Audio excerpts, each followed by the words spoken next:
The Ghost Ship by Richard Middleton. Fairfield is a little village, lying near the Portsmouth Road, about halfway between London and the sea. Strangers who find it by accident now and then call it a pretty old-fashioned place.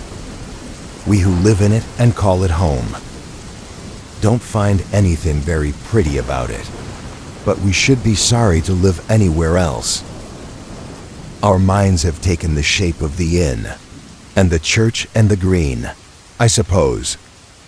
At all events, we never feel comfortable out of Fairfield.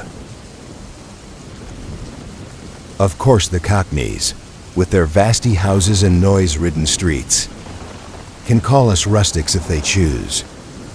But for all that, Fairfield is a better place to live in than London. Doctor says that when he goes to London, his mind is bruised with the weight of the houses, and he was a Cockney born. He had to live there himself when he was little chap, but he knows better now. You gentlemen may laugh. Perhaps some of you come from London way, but it seems to me that a witness like that is worth a gallon of documents. Dull, well, you might find it dull, but I assure you that I've listened to all the London yarns you've spun tonight, and they're absolutely nothing to the things that happened at Fairfield. It's because of our way of thinking and minding our own business. If one of your Londoners were set down on the green of a Saturday night, when the ghosts of the lads who died in the wall keep tryst with the lassies who lie in the churchyard, he couldn't help being curious and interfering, and then the ghost would go somewhere where it was quieter. But we just let them come and go, and don't make any fuss. And in consequence, Fairfield is the ghostiest place in all England. Why, I've seen a headless man sitting on the edge of the well in broad daylight, and the children playing about his feet as if he were their father. Take my word for it, spirits know when they are well off, as much as human beings. Still, I must admit that the thing I'm going to tell you about was queer, even for our part of the world, where 3 packs of ghost hounds hunt regularly during the season, and blacksmith's great-grandfather's busy all night, shoeing the dead gentlemen's horses. Now that's a thing that wouldn't happen in London, because of their interfering ways. But blacksmith, he lies up a lot and sleeps as quiet as a lamb. Once when he had a bad head, he shouted down to them not to make so much noise, and in the morning he found an old guinea left on the anvil as an apology.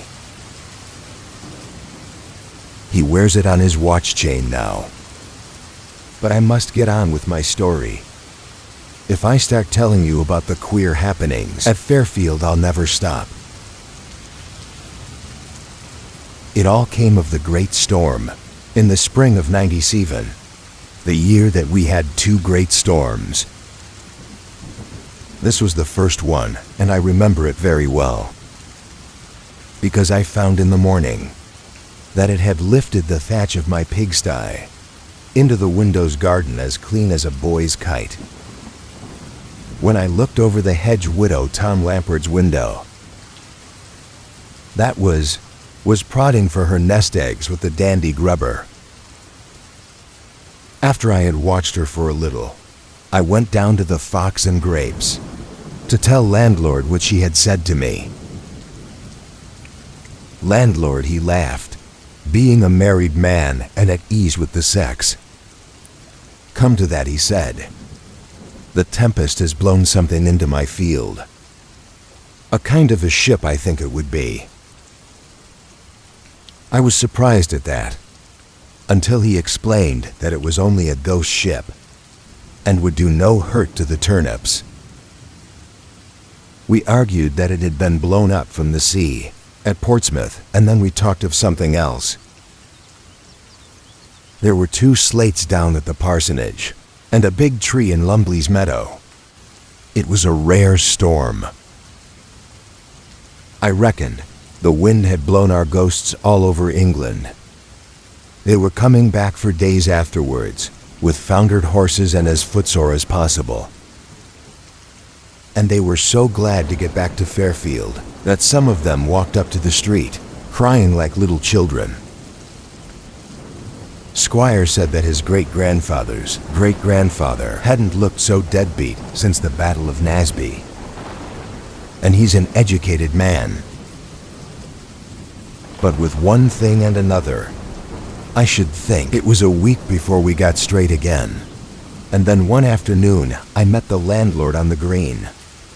And he had a worried face. "I wish you'd come and have a look at that ship. In my field," he said to me. "It seems to me it's leaning real hard on the turnips. I can't bear thinking what the missus will say when she sees it." I walked down the lane with him. And sure enough, there was a ship in the middle of his field. But such a ship as no man had seen on the water for 300 years. Let alone in the middle of a turnip field. It was all painted black and covered with carvings. And there was a great bay window in the stern, for all the world like the squire's drawing room. There was a crowd of little black cannon on deck, and looking out of her portholes, and she was anchored at each end to the hard ground. I have seen the wonders of the world on picture postcards, but I have never seen anything to equal that. "She seems very solid for a ghost ship," I said, seeing. The landlord was bothered. "I should say it's a betwixt and between," he answered, puzzling it over. "But it's going to spoil a matter of 50. Turnips and missus should want it moved." We went up to her and touched the side, and it was as hard as a real ship. "Now, there's folks in England would call that very curious," he said. "Now, I don't know much about ships, but I should think that ghost ship weighed a solid 200 tons. And it seemed to me that she'd come to stay, so that I felt sorry for landlord, who was a married man. All the horses in Fairfield won't move her out of my turnips," he said, frowning at her. Just then we heard a noise on her deck, and we looked up and saw that a man had come out of her front cabin and was looking down at us, very peaceably. He was dressed in a black uniform, set out with rusty gold lace, and he had a great cutlass by his side, in a brass sheath. "I am Captain Bartholomew Roberts," he said in a gentleman's voice. "Put in for recruits. I seem to have brought her rather far up the harbor." "Harper," cried the landlord, "why, you're 50 miles from the sea." Captain Roberts didn't turn a hair. "So much as that is it," he said coolly. "Well, it's of no consequence." Landlord was a bit upset at this. "I don't want to be unneighborly," he said, "but I wish you hadn't brought your ship into my field. You see, my wife sets great store on these turnips." The captain took a pinch of snuff out of a fine gold box that he pulled out of his pocket and dusted his fingers with a silk handkerchief in a very genteel fashion. "I'm only here for a few months," he said, "but if a testimony of my esteem would pacify your good lady, I should be content." And with the words, he loosed a great gold brooch from the neck of his coat and tossed it down to the landlord. Landlord blushed as red as a strawberry. "I'm not denying she's fond of jewelry," he said, "but it's too much for half a sackful of turnips." And indeed, it was a handsome brooch. The captain laughed. "Top man, He said it's a fast sale and you deserve a good price. Say no more about it and nodding good day to us. He turned on his heel and went into the cabin. Landlord walked back up the lane like a man with a weight off his mind. That tempest has blown me a bit of luck, he said. The missus will be much pleased with that brooch. It's better than blacksmith's guinea any day. 97 was Jubilee year, the year of the second Jubilee. You remember, and we had great doings at Fairfield, so that we hadn't much time to bother about the ghost ship though. Anyhow, it isn't our way to meddle in things that don't concern us. Landlord, he saw his tenant once or twice when he was hoeing his turnips and passed the time of day. And landlord's wife wore her new brooch to church every Sunday. But we didn't mix much with the ghosts at any time, all except an idiot lad that wasn't in the village. And he didn't know the difference between a man and a ghost. Poor innocent. On Jubilee Day, however, somebody told Captain Roberts why the church bells were ringing, and he hoisted a flag and fired off his guns like a loyal Englishman. 'Tis true the guns were shotted, and one of the rounds shot knocked a hole in Farmer Johnstone's barn. But nobody thought much of that in such a season of rejoicing. It was till our celebrations were over that we noticed that anything was wrong in Fairfield. So was Shoemaker, who told me first about it one morning at the Fox and Grapes. You know my great-great-uncle, he said to me. You mean Joshua, the quiet lad? I answered, knowing him well. Quiet, said Shoemaker indignantly. Quiet, you call him coming home at 3 o'clock every morning, as drunk as a magistrate, and waking up the whole house with his noise. Why, it can't be Joshua, I said, for I knew him for one of the most respectable young ghosts in the village. Joshua, it is, said Shoemaker, and one of these nights he'll find himself out of the street, if he isn't careful.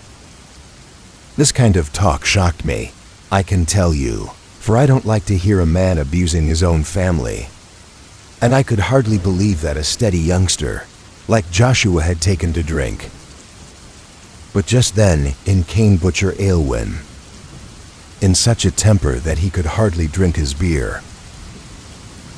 The young puppy, he kept on saying. And it was some time before Shoemaker and I found out that he was talking about his ancestor, that fell at Senlac. Drink, said Shoemaker, hopefully, for we all like company in our misfortunes. And Butcher nodded grimly. The young noodle, he said, emptying his tankard. Well, after that, I kept my ears open, and it was the same story all over the village. There was hardly a young man among all the ghosts of Fairfield who didn't roll home in the small hours of the morning. The worse for liquor. I used to wake up in the night and hear them stumble past my house, singing outrageous songs. The worst of it was that we couldn't keep the scandal to ourselves, and the folk at Green Hill began to talk of Sardon Fairfield and taught their children to sing a song about us. Sardon Fairfield has no use for bread and butter.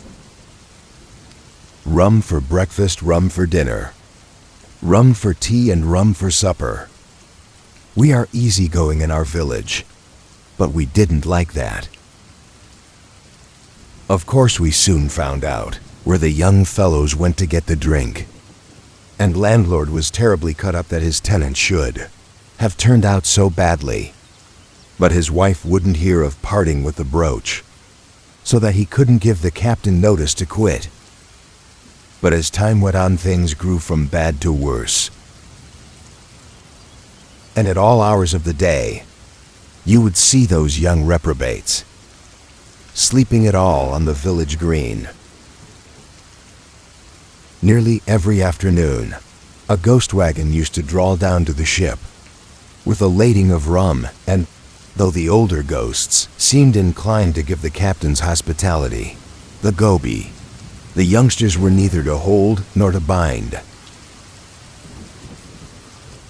So one afternoon when I was taking my nap, I heard a knock at the door, and there was Parson looking very serious, like a man with a job before him that he didn't altogether relish.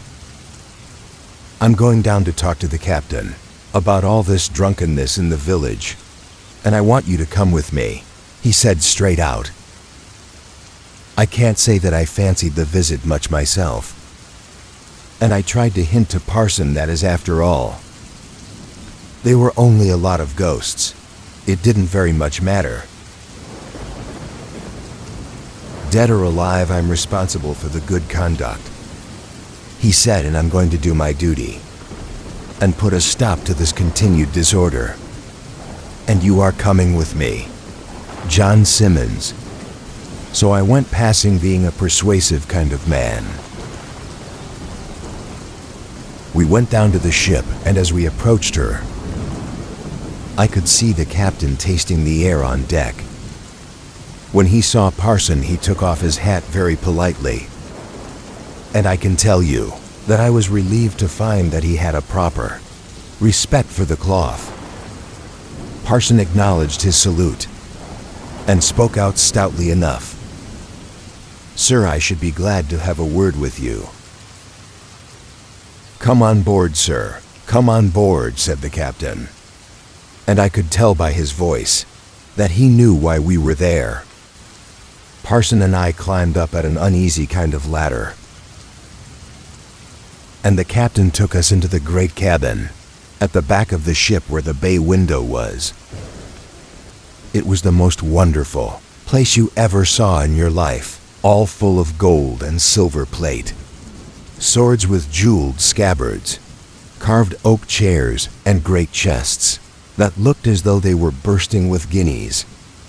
Even Parson was surprised, and he did not shake his head very hard when the captain took down some silver cups and poured us out a drink of rum. I tasted mine, and I don't mind saying that. It changed my view of things entirely. There was nothing betwixt and between about that rum, and I felt that it was ridiculous to blame the lad for drinking too much of stuff like that. It seemed to fill my veins with honey and fire.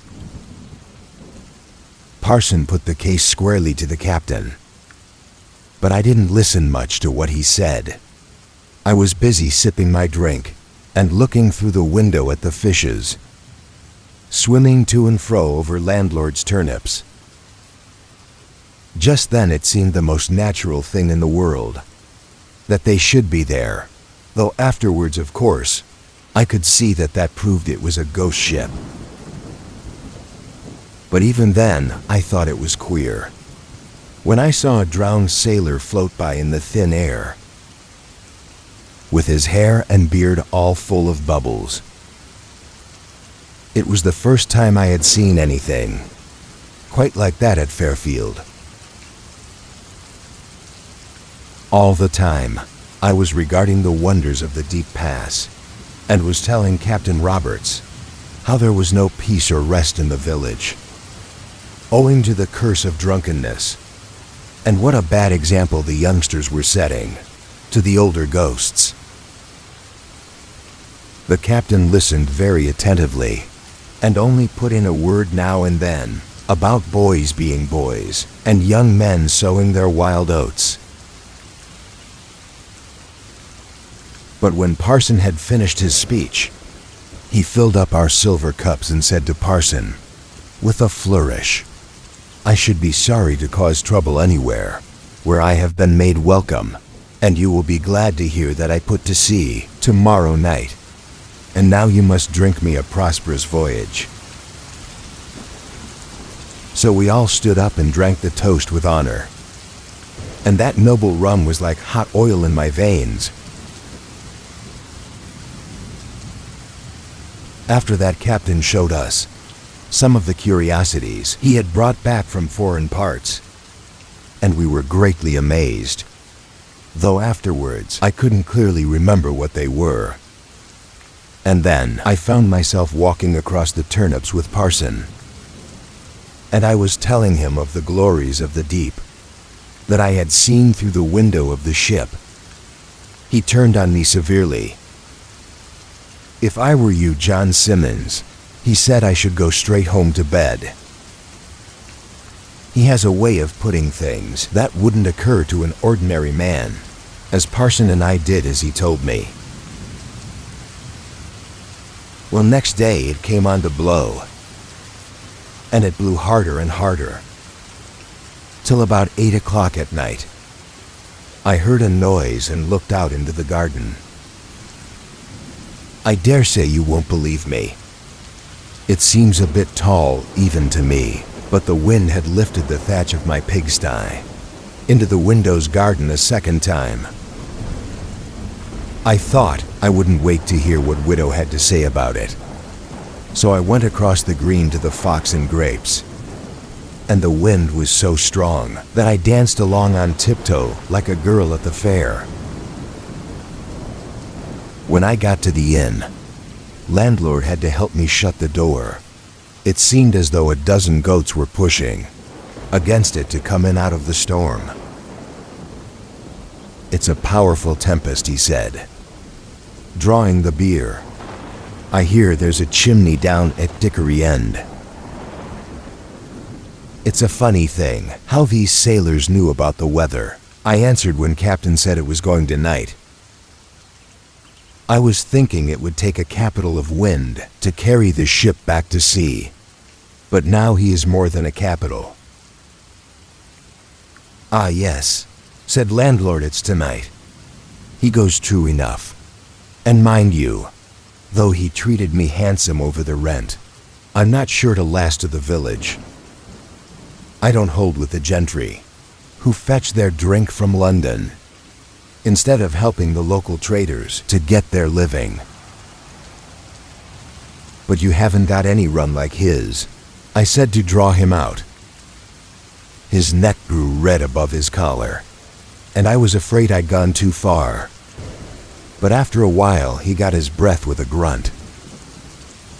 John Simmons, he said, if you've come down here this windy night to talk, a lot of fools talk you've wasted a journey. Well, of course, then I had to smooth him down with praising his rum. And heaven forgive me for swearing. It was better than Captain's.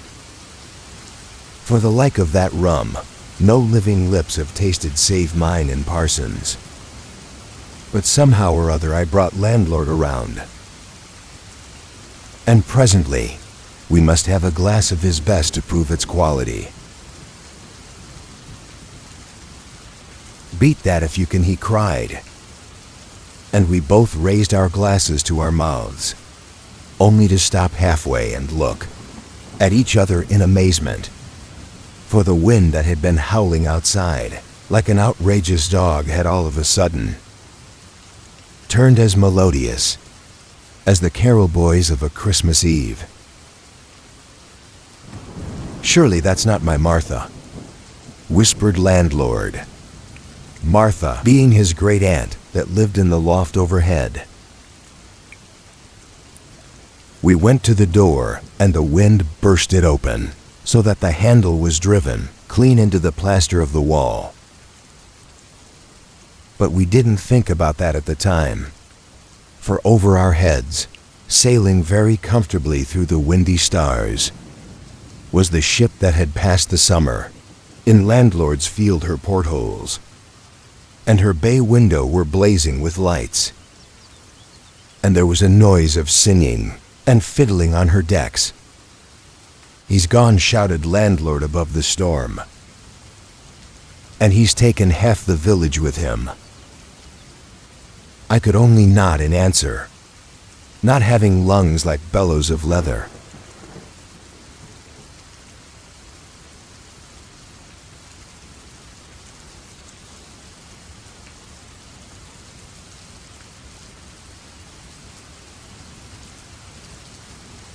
True it is that the children had to break down no branches for the firing that autumn, since the wind had strewn the woods with more than they could carry away. Many of our ghosts were scattered abroad, but this time very few came back, all the young men having sailed with Captain.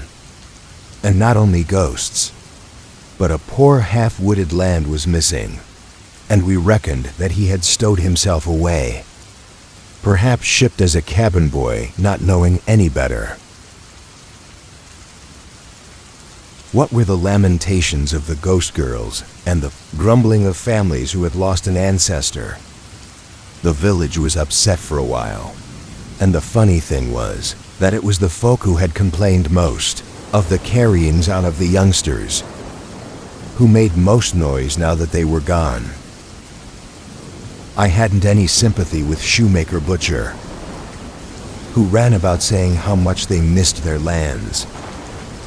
But it made me grieve to hear the poor, bereaved girls calling their lovers by name on the village screen at nightfall.